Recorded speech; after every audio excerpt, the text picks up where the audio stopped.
I and my colleagues, Art Aaron and Lucy Brown and others, have put 37 people who are madly in love into a functional MRI brain scanner. 17 who are happily in love, 15 who had just been dumped, and we're just starting our third experiment, studying people who report that they're still in love after 10 to 25 years of marriage. So this is the short story of that research. In the jungles of Guatemala, in Tikal, stands a temple. It was built by the grandest Sun King of the grandest city-state, of the grandest civilization of the Americas, the Mayas.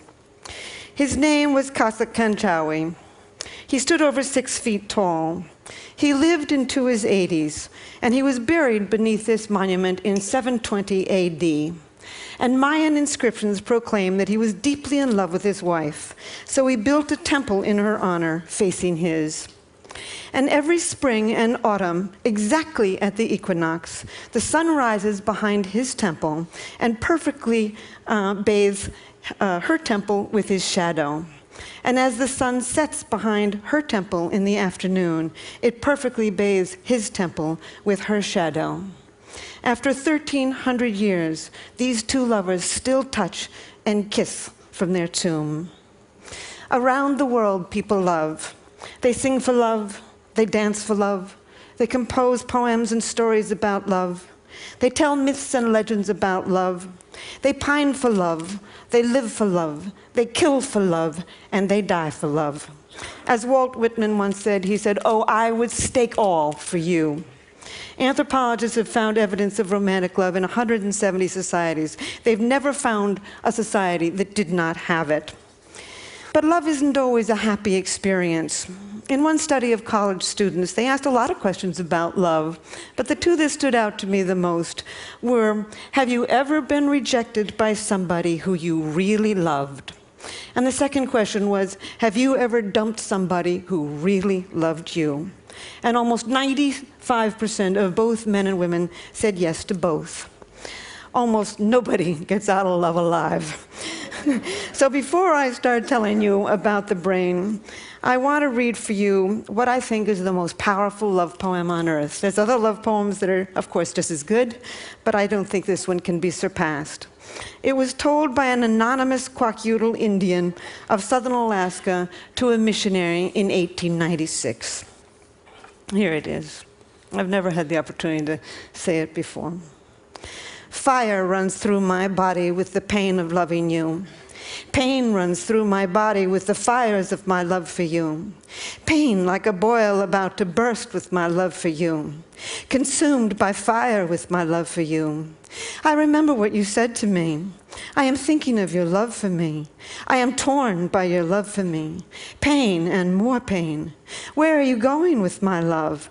I am told you will go from here. I am told you will leave me here. My body is numb with grief. Remember what I said, my love. Goodbye, my love, goodbye. Emily Dickinson once wrote, "Parting is all we need to know of hell." How many people have suffered in all the millions of years of human evolution? How many people around the world are dancing with elation at this very minute? Romantic love is one of the most powerful sensations on earth. So several years ago, I decided to look into the brain and study this madness. Our first study of people who are happily in love has been widely publicized, so I'm only going to say very little about it. We found activity in a tiny little factory near the base of the brain called the ventral tegmental area. We found activity in some cells called the A10 cells, cells that actually make dopamine, a natural stimulant, and spray it to many brain regions. Indeed, this part, the VTA, is part of the brain's reward system. It's way below your cognitive thinking process. It's below your emotions. It's part of what we call the reptilian core of the brain, associated with wanting, with motivation, with focus, and with craving. In fact, the same brain region where we found activity becomes active also when you feel the rush of cocaine. But romantic love is much more than a cocaine high. At least you come down from cocaine. Romantic love is an obsession. It possesses you. You lose your sense of self. You can't stop thinking about another human being. Somebody is camping in your head. As an 8th century Japanese poet said, "My longing had no time when it ceases." Wild is love. And the obsession can get worse when you've been rejected. So right now, Lucy Brown and I, the neuroscientist on our project, are looking at the data of the people who we put into the machine after they had just been dumped. It was very difficult, actually, putting these people in the machine because they were in such bad shape. So anyway, we found activity in 3 brain regions. We found activity in a brain region, in exactly the same brain region associated with intense romantic love. What a bad deal. You know, when you've been dumped, the one thing you love to do is just forget about this human being and then go on with your life. But no, you just love them harder. As the poet Terence, the Roman poet, once said, he said, "The less my hope, the hotter my love." And indeed, we now know why. 2,000 years later, we can explain this in the brain. That brain system, the reward system for wanting, for motivation, for craving, for focus, becomes more active when you can't get what you want. In this case, life's greatest prize, an appropriate mating partner. We found activity in other brain regions also. In a brain region associated with calculating gains and losses. You know, you're lying there, you're looking at the picture, you're in this machine, you're calculating, you know, what went wrong, you know, what have I lost? As a matter of fact, Lucy and I have a little joke about this. It comes from a David Mamet play, and there's 2 con artists in the play, and the woman is conning the man, and the man looks at the woman and says, "Oh, you're a bad pony. I'm not going to bet on you." And indeed, it's this brain, part of the brain, the core of the nucleus accumbens actually, that's becoming active as you're measuring your gains and losses. It's also the brain region that becomes active when you're willing to take enormous risks for huge gains and huge losses. Last but not least, we found activity in a brain region associated with deep attachment to another individual. No wonder people suffer around the world, and we have so many crimes of passion. When you've been rejected in love, not only are you engulfed with feelings of romantic love, but you're feeling deep attachment to this individual. Moreover, this brain circuit for reward is working, and you're feeling intense energy, intense focus, intense motivation, and the willingness to risk it all to win life's greatest prize. So what have I learned from this experiment that I would like to tell the world? Foremost, I've come to think that romantic love is a drive, a basic mating drive. Not the sex drive. The sex drive gets you out there looking for a whole range of partners. Romantic love enables you to focus your mating energy on just one at a time, conserve your mating energy, and start the mating process with a single individual. I think of all of the poetry that I've read about romantic love, what sums it up best is something that is said by Plato. Over 2,000 years ago. He said, "The God of love lives in the state of need." It is a need. It is an urge. It is a homeostatic imbalance. Like hunger and thirst, it's almost impossible to stamp out. I've also come to believe that romantic love is an addiction, a perfectly wonderful addiction when it's going well, and a perfectly horrible addiction when it's going poorly. And indeed, it has all of the characteristics of an addiction. You focus on the person, you obsessively think about them, you crave them, you distort reality, your willingness to take enormous risks to win this person. And it's got the 3 main characteristics of addiction: tolerance, you need to see more and more and more, withdrawals, and last but not relapse. I've got a girlfriend who's just getting over a terrible love affair. It's been about 8 months. She's beginning to feel better. And she was driving along in her car the other day, and suddenly she heard a song on the car radio that reminded her of this man. And she, not only did the instant craving come back, but she had to pull over the road, from the side of the road, and cry. So one thing I would like the medical community and the legal community and even the college community to see if they can understand that indeed romantic love is one of the most addictive substances on earth. I would also like to tell the world that animals love. There's not an animal on this planet that'll copulate with anything that comes along. Too old, too young, too scruffy, too stupid, and they won't do it. Unless you're stuck in a laboratory cage, you know, and if you spend your entire life in a little box, you're not going to be as picky about who you have sex with. But I've looked in 100 species, and everywhere in the wild, animals have favorites. As a matter of fact, ethologists know this. There's over eight words for what they call animal favoritism, selective proceptivity, mate choice, female choice, sexual choice.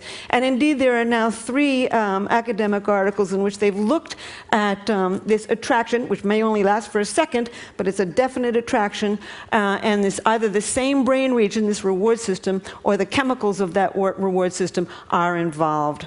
In fact, I think animal attraction can be instant. You can see an elephant instantly go for another elephant, and I think that this is really the origins of what you and I call love at first sight. People have often asked me whether what I know about love has spoiled it for me. And I just simply say, hardly. You can know every single ingredient in a piece of chocolate cake, and then when you sit down and eat that cake, you can still feel that joy. And certainly I make all the same mistakes everybody else does too. But it's really deepened my understanding and compassion, really, for all human life. As a matter of fact, in New York, I often catch myself looking in baby carriages and feeling a little sorry for the tot. And in fact, sometimes I feel a little sorry for the chicken on my dinner plate when I think of how intense this brain system is. Our newest experiment is been hatched by my colleague Art Aaron, putting people who are reporting that they are still in love in a long-term relationship into the functional MRI. We've put 5 people in so far, and indeed we found exactly the same thing. They're not lying. They basically, the brain areas associated with intense romantic love still become active 25 years later. There are still many questions to be answered and asked about romantic love. The question that I'm working on right this minute, and I'm only going to say it for a second and then end, is why do you fall in love with one person rather than another? The reason I never would have even thought to think of this, but Match.com, the internet dating site, came to me 3 years ago and asked me that question. And I said, I don't know. I know what happens in the brain when you do become in love, but I don't know why you fall in love with one person rather than another. And so I've spent the last 3 years on this, and there's many reasons that you fall in love with one person rather than another that psychologists can tell you. And we tend to fall in love with somebody from the same socioeconomic background, the same general level of intelligence, the same general level of good looks, the same religious values. Your childhood certainly plays a role, but nobody knows how. And that's about it. That's all they know. No, they've never found the way 2 personalities fit together to make a good relationship. So it began to occur to me that maybe your biology pulls you towards some people rather than another. And I have concocted a questionnaire to see to what degree you express dopamine, serotonin, estrogen, and testosterone. I think we've evolved 4 very broad personality types associated with the ratios of these 4 chemicals in the brain. And on this dating site that I've created called chemistry.com, I ask you first a series of questions to see to what degree you express these chemicals, and I'm watching who chooses who to love. And 3.7 million people have taken the questionnaire in America. About 600,000 people have taken it in 33 other countries. I'm putting the data together now, and at some point, there will always be magic to love, but I think I will come closer to understanding why it is you can walk into a room and everybody is from your background, your same general level of intelligence, your same general level of good looks, and you don't feel pulled towards all of them. I think there's biology to that. I think we're going to end up in the next few years to understand all kinds of brain mechanisms that pull us to one person rather than another. So I will close with this. Oh, these are my older people. Faulkner once said, "The past is not dead. It's not even the past." Indeed, we carry a lot of luggage from our yesteryear in the human brain. And so there's one thing that makes me pursue my understanding of human nature. And this reminds me of it. These are two women. Women tend to get intimacy differently than men do. Women get intimacy from face-to-face talking. We swivel towards each other. We do what we call the anchoring gaze, and we talk. This is intimacy to women. I think it comes from millions of years of holding that baby in front of your face, cajoling it, reprimanding it, educating it with words. Men tend to get intimacy from side-by-side doing. As soon as one guy looks up, the other guy will look away. I think it comes from millions of years of standing behind that bush, sitting behind the bush, looking straight ahead, trying to hit that buffalo in the head with a rock. I think for millions of years, men faced their enemies. They sat side by side with friends. So my final statement is, love is in us. It's deeply embedded in the brain. Our challenge is to understand each other. Thank you.